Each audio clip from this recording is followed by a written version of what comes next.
Now we discuss characteristics of first order reactions.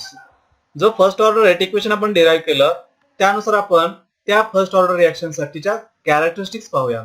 पहिलं characteristics आहे the time required to complete a definite fraction. म्हणजे एखाद्या रिएक्शनचा विशिष्ट भाग एका विशिष्ट टप्प्यापर्यंत रिएक्शन पूर्ण होण्यासाठी सो डेफिनाइट फ्रॅक्शन किंवा half lifetime is independent of initial concentration of reactant.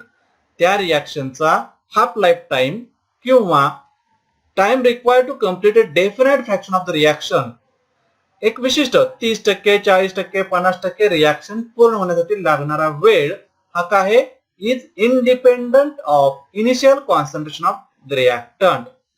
तो रिएक्टंटच्या इनिशियल कॉन्सन्ट्रेशनवर काय आहे इंडिपेंडंट आहे. कसं ते पाहूया. सो इथं आपण नवीन एक टर्म पाहिली ती म्हणजे हाफ लाईफ पिरियड.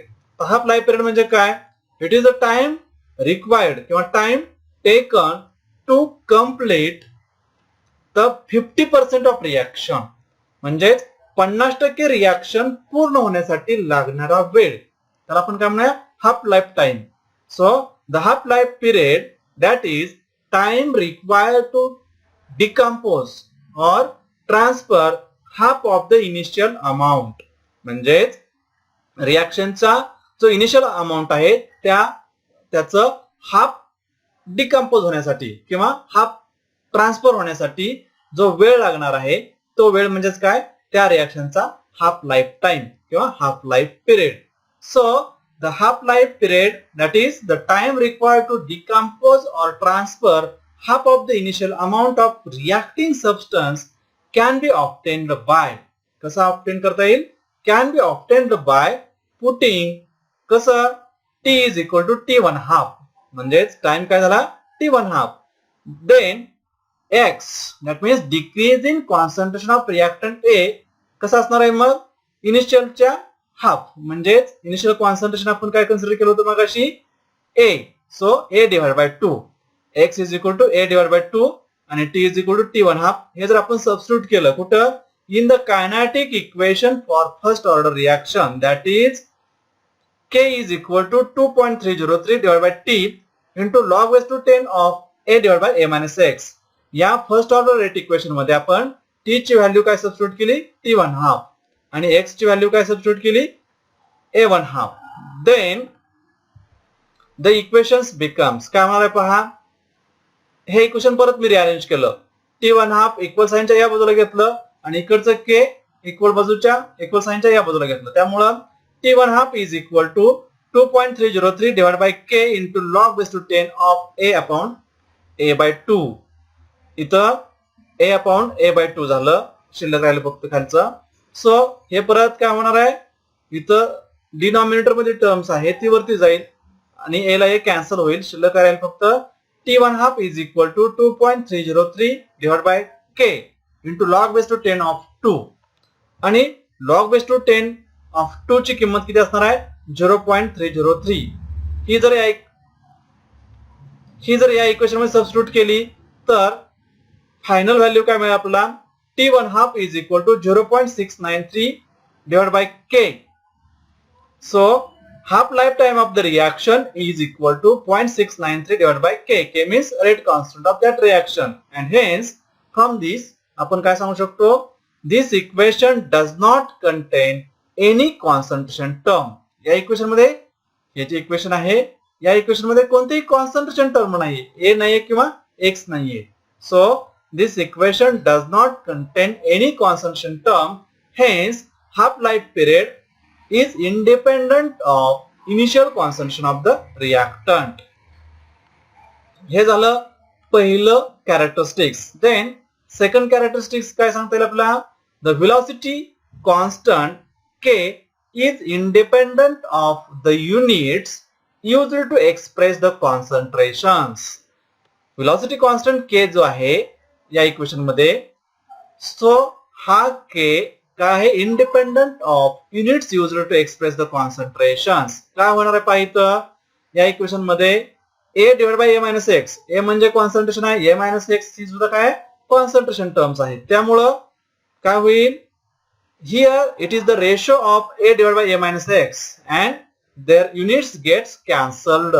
या दोघांचे युनिट काय होतील, एकमेकाला कॅन्सल होतील. त्यामुळं k ची व्हॅल्यू काय होणार आहे, independent of units used to express this concentration terms. Condition काय आहे, provided that these two are expressed in the same unit, both are expressed in the same unit, then the velocity constant k is independent of the units used to express the concentrations. Then third characteristics, the velocity constant k depends on the units of time.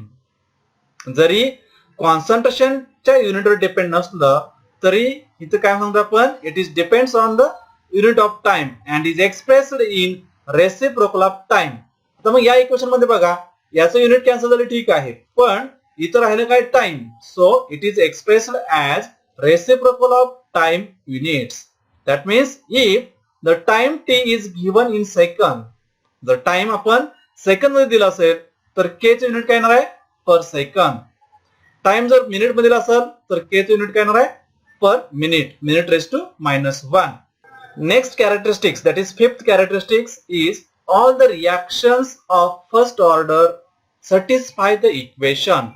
आपण जे kinetic equation derive केलं first order साठी, त्या सगळ्या reaction काय करू शकतात, satisfy करू शकतात. कधी, it is confirmed by substituting the different values of x at different time intervals t. म्हणजे रिएक्शनच्या प्रोग्रेस मध्ये जो काही डिक्रीज इन कॉन्सन्ट्रेशन होणार आहे विथ रिस्पेक्ट टू टाइम, याच्या व्हॅल्यू जर आपण यामध्ये सबस्टिट्यूट केल्या टीच्या आणि एक्सच्या, तर the value of K remains constant in each set.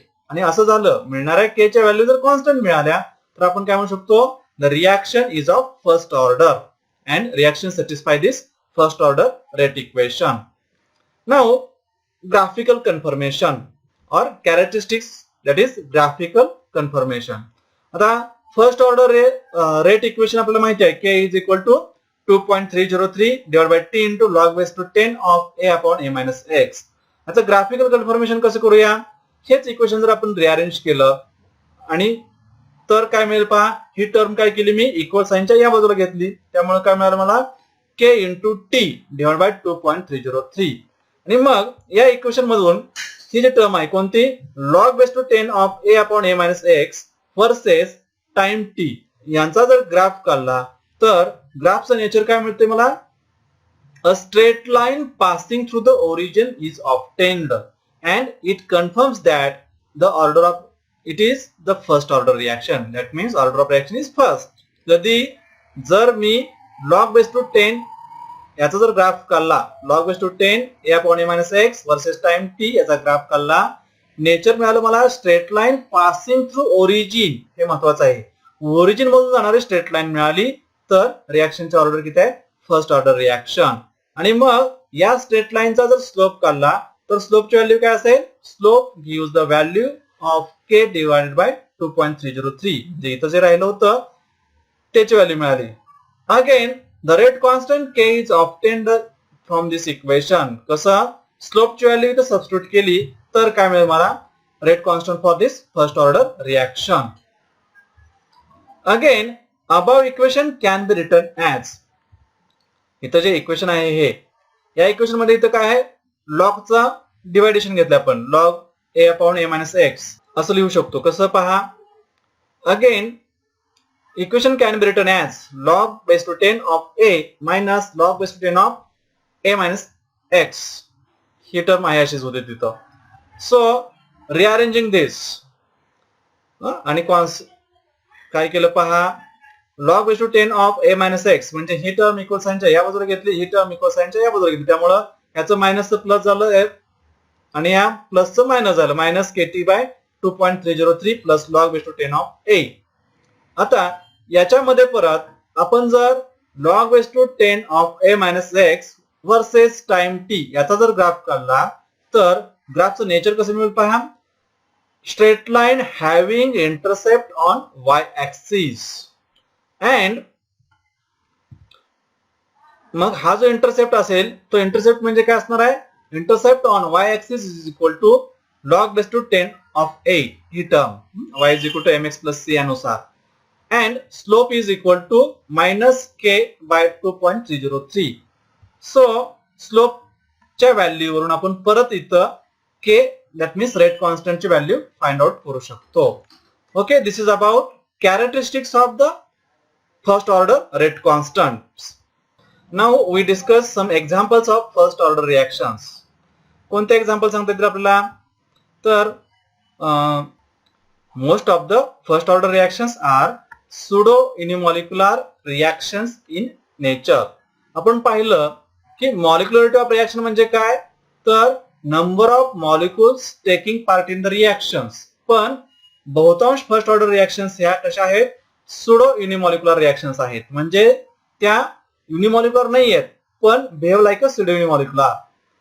So very few reactions are found to be purely unimolecular or first order reactions. There are very few examples which are purely unimolecular as well as first order reactions. Some examples are कुठले example देता येईल मग आपल्याला? Here decomposition or dehydration of oxalic acid, that is COOH twice. On decomposition or dehydration it will give CO2 and H2O. CO plus CO2 plus H2O. दूसरे example, decomposition of nitrogen pentoxide or peroxide N2O5 in CCl4 gives twice NO2 plus 1/2 O2. And third example, decomposition of H2O2 in aqueous solution. H2O2 in presence of platinum gives H2O plus 1/2 O2. So these are the some examples of first order reactions. Thank you.